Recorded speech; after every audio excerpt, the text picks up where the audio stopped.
जिस समाज को हजारों सालों से ज्ञान विज्ञान शिक्षा कंप्यूटर ज्ञान ट्रांसपोर्टिंग सिस्टम दूरसंचार साधनों से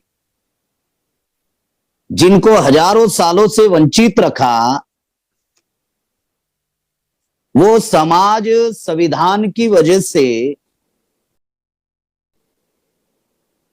जिनको शिक्षा मिली, संविधान की वजह से जिस समाज में जो जंगलों में रहने वाले लोग थे आज बंगलों में आए, संविधान की वजह से आज हमें मान सम्मान स्वाभिमान मिला। जो मनुवादी ब्राह्मणवादी व्यवस्था में यह हमारे समाज को सम्मान नहीं था।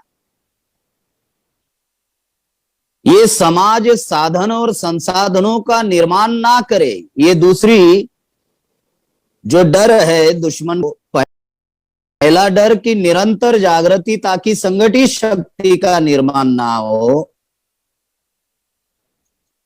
और दूसरा कि समाज में साधन और संसाधनों का निर्माण ना हो, जो समाज हजारों सालों से साधन और संसाधनों से वंचित रखा गया।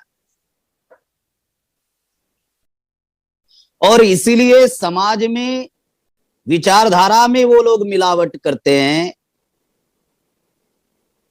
समाज को भ्रमित करते हैं, गुमराह करते हैं, ताकि समाज मुख्य धारा से ना जुड़े, समाज जो परिवर्तनवादी जो विचारधारा है उस विचारधारा से ना जुड़े, ये दुश्मनों की कोशिश है।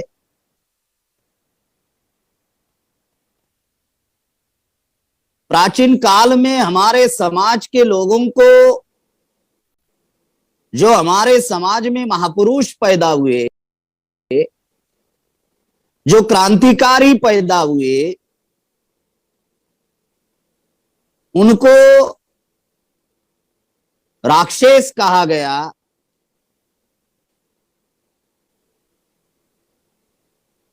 उनको दास्य नाम दिया गया।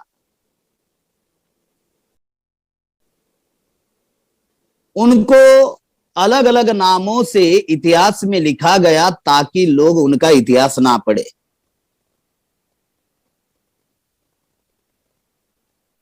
फिर मध्य भारत में उनको डाकू कहा गया, जो हमारे क्रांतिकारी लोग थे। जब उनको डाकू कहा गया तो डाकू कहने से हमारे लोगों ने हमारे ही महापुरुषों का इतिहास पढ़ना बंद कर दिया।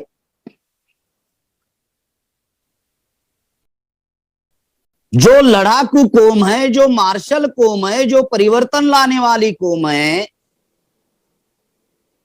आज उस समाज को नक्सलवादी कह रहे हैं। जो अपने हक अधिकार के लिए लड़ाई लड़ता है उसको नक्सलवाद का ठप्पा लगा देते हैं। जब जिनके ऊपर नक्सलवाद का ठप्पा लगाते हैं तो हमारे लोग उनका इतिहास पढ़ना उचित नहीं समझते। पहले राक्षस कहते थे, दास्य कहते थे, दानव कहते थे, डाकू कहने लगे, लुटेरे कहते थे, गिरिजन कहते थे, अब वो नक्सलवादी कह रहे हैं। जो लोग हमारी लड़ाई लड़ रहे हैं समाज में, उनको इस प्रकार के नाम दुश्मन के द्वारा दिया जा रहा है।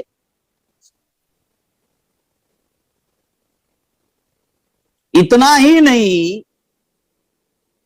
तो संविधान में हमारे समाज की जो पहचान है, आर्टिकल 342 में शेड्यूल ट्राइब के नाम पर है। संविधान ने जिनको शेड्यूल ट्राइब कहा, आरएसएस वाले, विश्व हिंदू परिषद वाले, बजरंग दल वाले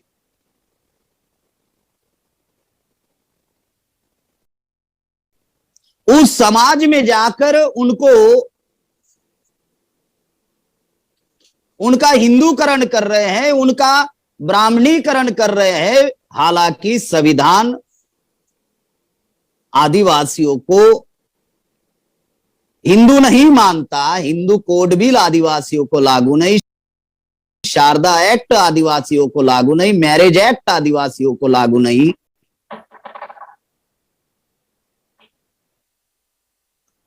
हाईकोर्ट और सुप्रीम कोर्ट आदिवासियों को हिंदू नहीं मानता। तो इस प्रकार का षड्यंत्र हमारे समाज में जाकर वो लोग कर रहे हैं। इस बात को हम लोगों को समझना बहुत जरूरी है।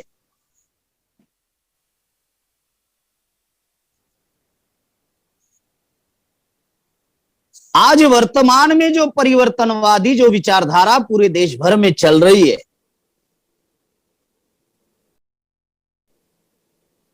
जो एक मैकेनिज्म डॉक्टर बाबा साहब आंबेडकर ने तैयार किया परिवर्तन का, उस मुख्य धारा के साथ, उस मैकेनिज्म के साथ आदिवासी ना जुड़े, जो आंदोलन मानवर काशीराम साहब ने चलाया, जो आंदोलन वर्तमान में वामन मेश्राम साहब राष्ट्रीय अध्यक्ष वामसेप और राष्ट्रीय संरक्षक राष्ट्रीय आदिवासी एकता परिषद और राष्ट्रीय आदिवासी कर्मचारी संघ के है, उस आंदोलन से आदिवासी ना जुड़े, राष्ट्रीय स्तर का आदिवासी संगठन ना खड़ा करे, राष्ट्रीय स्तर पर आदिवासी संगठित शक्ति का निर्माण करे, इसीलिए वो लोग जयपाल सिंह मुंडा जी और बाबा साहब आंबेडकर को लेकर समाज में भ्रम फैला रहे हैं। बहुत सारी बातें आप लोगों को बताई गई। मैं इस बात में सिर्फ 2 मुद्दे बताना चाहता हूं। हमने इस रेफरेंस में 2 किताबें लिखी। पहली किताब एनआरसी, सीएए, एनपीआर से आदिवासियों का नुकसान एवं परिणाम, उस किताब में हम लोगों ने ये बातें क्लियर करने की कोशिश की। दूसरी किताब हमने लिखी विश्व आदिवासी दिवस अर्थात विश्व मूल निवासी दिन। इस किताब में बाबा साहब आंबेडकर और जयपाल सिंह मुंडा जी में जो डिबेट्स एंड डिस्कशन जो हुआ संविधान सभा में, वो हम लोगों ने पूरा का पूरा एज इट इज उस किताब में हम लोगों ने छपवाया। और ये सारी बातें हमारे कार्यकर्ताओं ने, पदाधिकारियों ने, खास करके राष्ट्रीय अध्यक्ष जी ने आज आप लोगों के सामने रखी, समाज के सामने रखी। इसमें एक महत्वपूर्ण बात ये मैं बताना चाहता हूं कि जयपाल सिंह मुंडा कोई साधारण व्यक्ति नहीं थे, फॉरेन एजुकेशन लिए हुए थे। बाबा साहब आंबेडकर भी कोई साधारण व्यक्ति नहीं थे, वे भी फॉरेन एजुकेशन लिए हुए थे। जो सवाल जयपाल सिंह मुंडा जी ने संविधान सभा में खड़ा किया, उसका जवाब जब बाबा साहब आंबेडकर ने दिया तो जयपाल सिंह मुंडा जी संतुष्ट हुए। पहले नंबर की बात हम लोगों को यह समझनी होगी, संतुष्ट हुए, क्योंकि दोनों भी फॉरेन एजुकेशन लिए हुए थे, बुद्धिमान व्यक्ति थे, पढ़े लिखे लोग थे।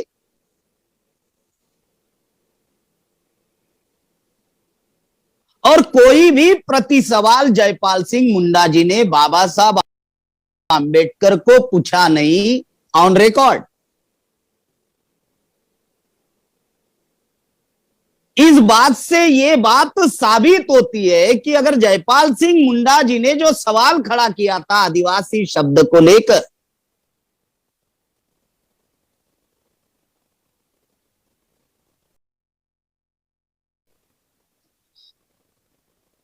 और वे संतुष्ट हुए बाबा साहब का जवाब देने के बाद, तो जो बात जयपाल सिंह मुंडा जी को समझ में आई, क्या वर्तमान में आदिवासी समाज में जो बुद्धिजीवी लोग हैं,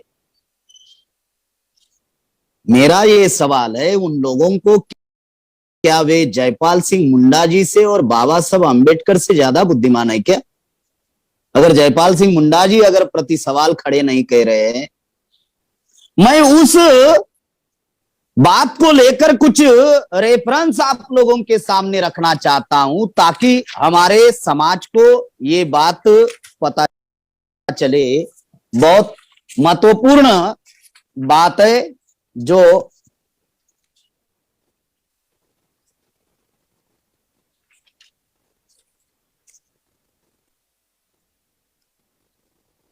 आदिवासी जो शब्द है, ये सामान्य शब्द है जिसका कोई कानूनी डी जुरे नहीं है।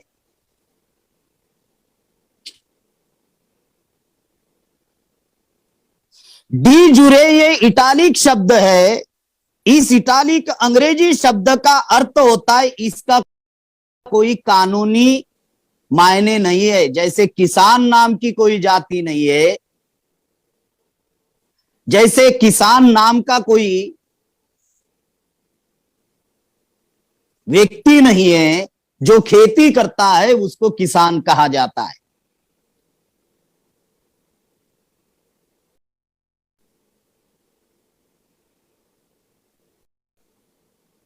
तो साथियों, यदि संविधान में कोई शब्द डालना है तो उसकी कानूनी मान्यता होनी चाहिए। जैसे अछूतों के लिए कानूनन शब्द शेड्यूल कास्ट बाबा साहब अम्बेडकर ने लाया, क्योंकि अछूत शब्द का कोई भी कानूनी अर्थ नहीं है।